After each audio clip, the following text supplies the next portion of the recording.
Sa iba pang ulat, isa ang naitalang nasawi dahil sa ilang araw dulot ng Intertropical Convergence Zone.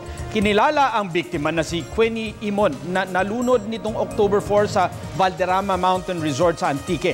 Ayon sa huling tala ng NDRRMC, umabot na sa halos 4,000 pamilya ang apektado ng malakas na pag-ulan sa Region 6, 7, 9, 10 at 12. Sa Region 6, 5 barangay ang dumanas ng matinding baha dahil sa pag-apaw ng tubig sa Kabangkalan River Basin.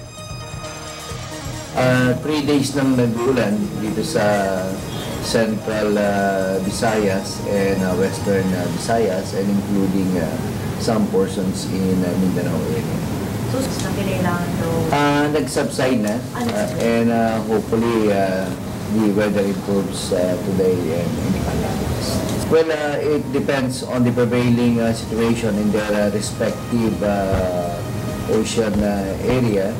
Doon sa medyo may kalakasan pa rin yung hangin at ang alon, we prohibit people and advise them not to go out fishing. Pero sa